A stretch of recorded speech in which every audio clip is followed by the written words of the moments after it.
ये आकाशवाणी रायपुर है। प्रादेशिक समाचार बुलेटिन के साथ मैं गोपा सान्याल।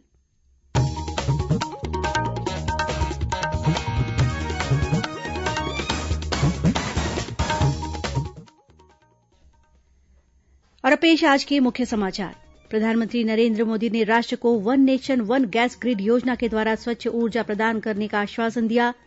राज्य के 21 जिलों में कोरोना टीकाकरण के लिए 7 और 8 जनवरी को मॉकड्रिल किया जाएगा। मुख्यमंत्री ने आज जांजगीर चांपा जिले में 1082 करोड़ रूपये से अधिक के विभिन्न निर्माण कार्यों का लोकार्पण और भूमिपूजन किया। जिले में नया मेडिकल कॉलेज खोलने की घोषणा की। और प्रदेश में समर्थन मूल्य पर अब तक 50% से अधिक किसान बेच चुके हैं अपना धान।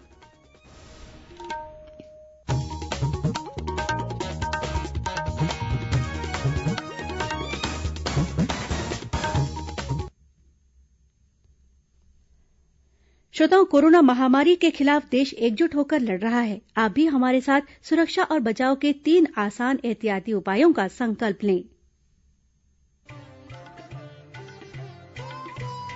कोविड-19 से बचाव और सुरक्षित रहने के 3 उपाय।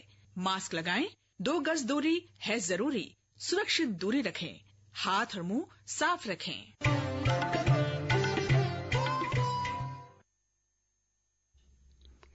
अब समाचार विस्तार से।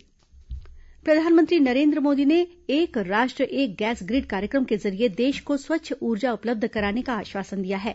उन्होंने यह भी कहा कि ऊर्जा उत्पादन में प्राकृतिक गैस की हिस्सेदारी मौजूदा 6.2% से बढ़ाकर 15% कर दी जाएगी। प्रधानमंत्री ने केरल में कोच्चि से कर्नाटक के मंगलुरु तक 450 किलोमीटर लंबी प्राकृतिक गैस पाइपलाइन का उद्घाटन करते हुए आज ये बात कही। श्री मोदी ने कहा कि मौजूदा सरकार ने तेल और गैस क्षेत्र में तेजी से सुधार किए हैं, अक्षय ऊर्जा की पहुंच बेहतर की है और इस क्षेत्र की बुनियादी आवश्यकताएं तीव्रता से पूरी की है। श्री मोदी ने कहा कि केंद्र सरकार की नीतिगत पहल से रसोई गैस का इस्तेमाल बढ़ने से केरोसिन पर राज्य की निर्भरता कम हुई है। प्रधानमंत्री ने बताया कि वर्ष 2014 तक केवल 24 करोड़ एलपीजी कनेक्शन थे, जबकि इसके बाद के 6 वर्ष में 24 करोड़ नए कनेक्शन दिए गए हैं। उज्ज्वला योजना के तहत 8 करोड़ गरीबों को ये कनेक्शन दिए गए हैं। श्री मोदी ने कहा कि कोरोना महामारी के कारण लॉकडाउन के दौरान केंद्र सरकार ने 12 करोड़ सिलेंडर निःशुल्क उपलब्ध कराए। श्री मोदी ने कहा कि इस पाइपलाइन के कार्यान्वयन से देश के हजारों करोड़ रुपए की विदेशी मुद्रा के खर्च में बचत होगी। इससे लक्ष्यों को प्राप्त करने में मदद मिलेगी। COP21 के लक्ष्यों को लेकर जिस गंभीरता से काम कर रहा है, ये प्रयास हमें उसमें भी मदद करेंगे। दुनिया भर के एक्सपर्ट का कहना है कि 21वीं सदी में जो भी देश अपनी कनेक्टिविटी पर और क्लीन एनर्जी पर सबसे ज्यादा जोर देगा, तेजी से काम करेगा, वो तेजी से नई ऊंचाई पर पहुंचेगा। राज्य के 21 जिलों में कोरोना टीकाकरण के लिए 7 और 8 जनवरी को मॉकड्रिल किया जाएगा। इसका उद्देश्य कोरोना टीकाकरण की तैयारियों का परीक्षण करना है। चयनित जिलों में ये मॉकड्रिल सुबह 10 बजे से दोपहर 2 बजे तक होगी। इसके बाद शाम 5 बजे तक जिला टास्क फोर्स द्वारा इसकी समीक्षा की जाएगी, जिसकी रिपोर्ट 9 जनवरी को राज्य सरकार के पास भेजी जाएगी। राष्ट्रीय स्वास्थ्य मिशन की संचालक डॉक्टर प्रियंका शुक्ला ने बताया कि मॉकड्रिल के दौरान कोविन ऐप में एंट्री से लेकर वैक्सीन लगाने तक कितना समय लगता है, ये भी देखा जाएगा। डॉक्टर शुक्ला ने बताया कि यह मॉकड्रिल हर जिले के एक शहरी और एक ग्रामीण क्षेत्र में किया जाना है। इसके लिए कोविन लिंक का इस्तेमाल किया जाएगा। 7 जनवरी को बलरामपुर, बीजापुर, दंतेवाड़ा, जशपुर, कांकेर, कोंडागांव, कोरिया, नारायणपुर, सुकमा और सूरजपुर जिले में मॉकड्रिल किया जाएगा। इसके अगले दिन 8 जनवरी को बालोद, बलौदाबाजार, बेमेतरा, धमतरी, गरियाबंद, जांजगीर चांपा, कवर्धा, कोरबा, महासमुंद, मुंगेली और रायगढ़ जिले में कोरोना टीकाकरण की तैयारियों का परीक्षण किया जाएगा। इससे पहले प्रदेश के 7 जिलों में कोरोना टीकाकरण का ड्राई रन हो चुका है। इस बीच स्वास्थ्य विशेषज्ञों ने लोगों से अपील की है कि वे लक्षण दिखते ही कोरोना की जांच कराएं, ताकि इलाज जल्द से जल्द शुरू हो सके और दूसरे व्यक्ति तक संक्रमण न फैले। स्वास्थ्य विभाग द्वारा जारी एक बयान के मुताबिक कई लोग कोरोना संक्रमण से बचाव संबंधी दिशा निर्देशों का पालन नहीं कर रहे हैं। इससे संक्रमण का खतरा बढ़ा है। साथ ही प्रदेश में पिछले महीने कोरोना संक्रमण से मृत्युदर का प्रतिशत बढ़ा है। 18 से 24 दिसंबर के बीच मृत्युदर 0.92% रही। इस दौरान कोरोना संक्रमण से ज्यादातर ऐसे व्यक्तियों की मौत हुई जो लक्षण नजर आने के बाद भी अस्पताल में भर्ती नहीं हुए और इस कारण जिन्हें सही समय पर इलाज नहीं मिल सका। मुख्यमंत्री भूपेश बघेल ने जांजगीर चांपा जिले में नया मेडिकल कॉलेज खोलने की घोषणा की है। श्री बघेल आज जांजगीर में आयोजित किसान सम्मेलन में शामिल हुए। इस मौके पर उन्होंने चंद्रपुर विधानसभा क्षेत्र की हसदेव परियोजना में शामिल 3 नहरों के संवर्धन और संधारण कार्य किए जाने का ऐलान किया। साथ ही मुख्यमंत्री ने गांव गांव तक डेयरी विकास के क्षेत्र में कार्य करने की घोषणा की। श्री बघेल ने यह भी कहा कि किसानों की बेहतरी के लिए संचालित राजीव गांधी किसान न्याय योजना निरंतर जारी रहेगी। इस मौके पर उन्होंने 1082 करोड़ रुपए से अधिक के विभिन्न निर्माण कार्यों का लोकार्पण और भूमिपूजन किया। इससे पहले कल मुख्यमंत्री ने कोरबा प्रवास के दौरान एक जनसभा को संबोधित करते हुए कोरबा मेडिकल कॉलेज का नामकरण स्वर्गीय बिसाहू दास महंत के नाम पर करने की घोषणा की। साथ ही उन्होंने अजगरबहार और बरपाली को तहसील बनाने का भी ऐलान किया। मुख्यमंत्री ने कहा कि कोरबा स्थित अशोक वाटिका उद्यान को ऑक्सीजोन के रूप में विकसित किया जाएगा और इसके लिए उन्होंने 10 करोड़ रुपए देने की घोषणा की। वहीं भैंसमा स्थित महाविद्यालय का नाम प्यारेलाल कंवर के नाम पर करने और कोरबा के इंदिरा स्टेडियम में खेल अकादमी बनाए जाने की घोषणा भी की। वहीं मुख्यमंत्री ने कहा कि कोरबा जिले के लेमरू अभयारण्य क्षेत्र में निवास करने वाले आदिवासी समुदाय के लोगों का विस्थापन नहीं किया जाएगा। श्री बघेल ने कहा कि लेमरू अभयारण्य क्षेत्र में निवास करने वाले आदिवासी समुदाय के लोगों को वन अधिकार पत्र वितरण के साथ पहले की तरह अन्य सभी सुविधाएं भी मिलती रहेंगी। उन्होंने इस क्षेत्र में रहने वाले लोगों को भरोसा दिलाया कि उन्हें लघु वनोपज के संग्रहण में भी किसी तरह की परेशानी नहीं होगी।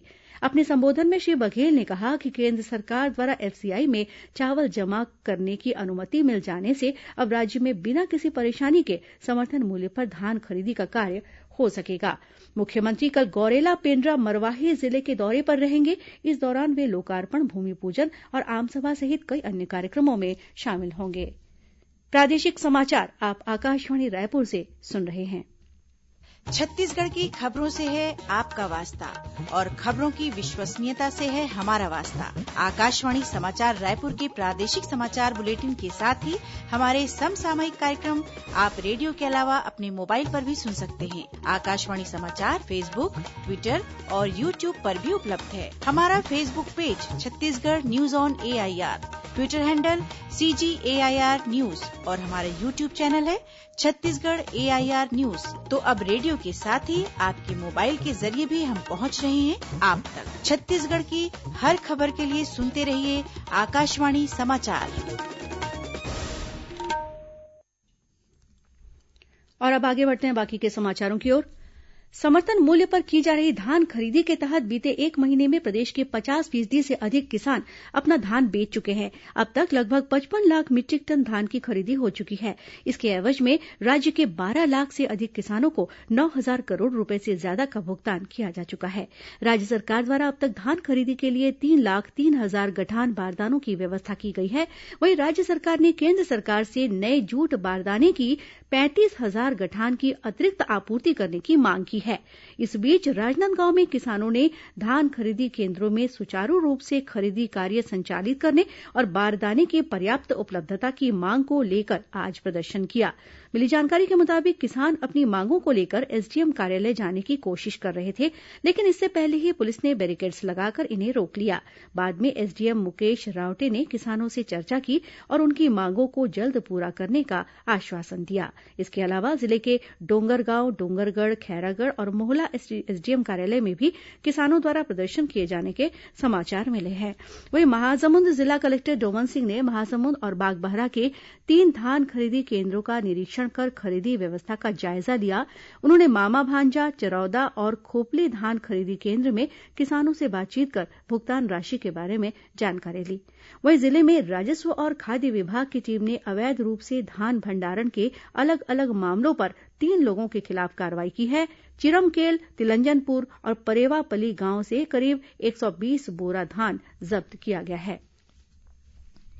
भारतीय जनता पार्टी की राष्ट्रीय महामंत्री और प्रदेश प्रभारी डी पुरंदेश्वरी ने आरोप लगाया है कि राज्य में बढ़ती बेरोजगारी के कारण आपराधिक मामलों में बढ़ोतरी हुई है। सुश्री पुरंदेश्वरी ने आज महासमुंद में मीडिया से चर्चा करते हुए कहा कि राज्य सरकार हर मोर्चे पर विफल रही है। उन्होंने राज्य सरकार पर आरोप लगाया कि केंद्र सरकार द्वारा जो राशि दी गई है उसे राज्य सरकार किसानों को नहीं दे रही है।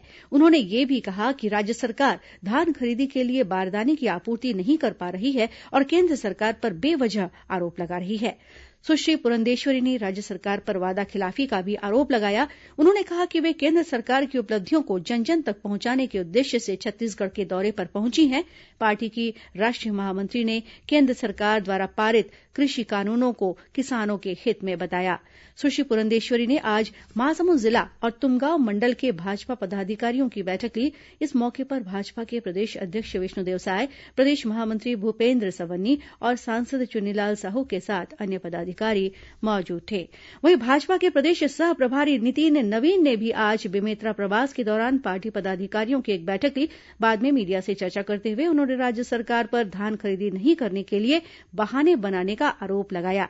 श्री नवीन ने कहा कि राज्य सरकार अगर केंद्र सरकार द्वारा धान खरीदी के लिए दी गई 9,000 करोड़ रुपए की राशि का हिसाब नहीं देगी तो आने वाले दिनों में भाजपा द्वारा आंदोलन किया जाएगा। केंद्रीय रिजर्व पुलिस बल सीआरपीएफ के DG doctor AP Maheshwari Bijapur जिले के दौरे पर पहुंचे। एक दिवसीय प्रवास के दौरान उन्होंने जिले में माओवादियों के खिलाफ जारी अभियान के बारे में जानकारी ली। श्री माहेश्वरी ने सीआरपीएफ के अधिकारियों के साथ बैठक की और जवानों के साथ बातचीत कर उनका हौसला बढ़ाया। वहीं इसी जिले में सुरक्षा बलों और माओवादियों के बीच मुठभेड़ होने की खबर मिली है। जिला पुलिस बल और सीआरपीएफ की कोबरा बटालियन के जवान गश्त पर निकले हुए थे। इसी दौरान गंगालूर थाना क्षेत्र स्थित हिरमा गोंडा के जंगलों में माओवादियों ने सुरक्षा बलों पर फायरिंग शुरू कर दी। जवानों द्वारा की गई जवाबी कार्रवाई के बाद माओवादी जंगल की ओर भाग गए। घटनास्थल से एक बंदूक और तीर धनुष के साथ माओवादियों के दैनिक उपयोग की सामग्री बरामद की गई है। राजधानी रायपुर के पास से आज करीब 3 करोड़ रुपए का गांजा जब्त किया गया है। इस मामले में 5 आरोपियों की गिरफ्तारी भी हुई है। मिली जानकारी के मुताबिक करीब 1500 किलो गांजा एक ट्रक में भरकर आंध्रप्रदेश से महाराष्ट्र ले जाया जा रहा था। इस बीच डायरेक्टोरेट ऑफ रेवेन्यू इंटेलिजेंस ने कार्रवाई करते हुए यह गांजा जब्त किया। और अब कुछ खबरें संक्षेप में।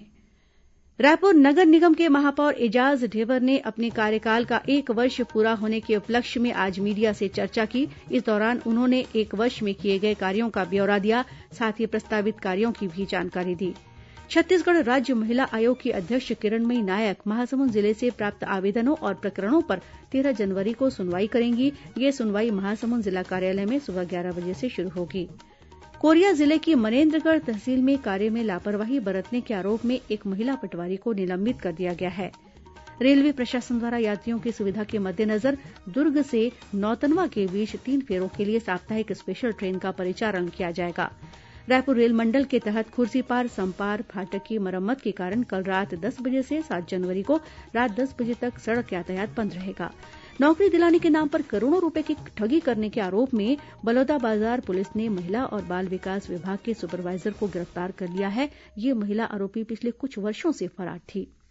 वहीं रेलवे में नौकरी दिलाने के नाम पर मध्यप्रदेश के एक व्यक्ति द्वारा भिलाई के एक चिकित्सक से करीब 12 लाख रुपए की ठगी करने का मामला सामने आया है।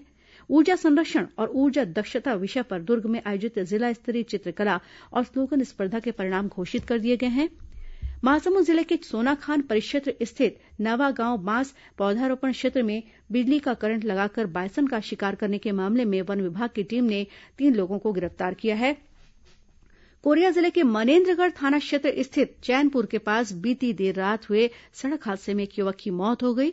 बालोद जिले के झलमला घोटिया चौक के पास बीती रात एक पिकअप वाहन के पलट जाने से करीब 12 लोग घायल हो गए हैं। इनमें से कुछ लोगों की हालत गंभीर बताई जाती है। कोंडागांव जिले के कोदेकरा गांव में एक बुजुर्ग महिला की हत्या के आरोप में पुलिस ने उसके बेटे को गिरफ्तार किया है। कोरिया जिले के मनेन्द्रगढ़ स्थित झगराखांड में पुलिस ने चोरी की 7 मोटरसाइकिलों के साथ एक युवक को गिरफ्तार किया है। और कोरिया जिले के सोनहत विकासखंड स्थित गौरघाट जलप्रपात में 2 दिन पहले डूबे युवक का शव आज बरामद कर लिया गया। यह युवक अपने दोस्तों के साथ पिकनिक मनाने पहुंचा था, तभी यह हादसा हो गया। और अब अंत में मुख्य समाचार एक बार फिर। प्रधानमंत्री नरेंद्र मोदी ने राष्ट्र को one nation one gas grid योजना के द्वारा स्वच्छ ऊर्जा प्रदान करने का आश्वासन दिया। राज्य के 21 जिलों में कोरोना टीकाकरण के लिए 7 और 8 जनवरी को मॉक ड्रिल किया जाएगा। मुख्यमंत्री ने आज जांजगीर चांपा जिले में 1082 करोड़ रूपये से अधिक के विभिन्न निर्माण कार्यों का लोकार्पण और भूमिपूजन किया। जिले में नया मेडिकल कॉलेज खोलने की घोषणा की। और प्रदेश में समर्थन मूल्य पर अब तक 50% से अधिक किसान बेच चुके हैं अपना धान। और इसी के साथ प्रादेशिक समाचार बुलेटिन यहीं समाप्त हुआ। नमस्कार।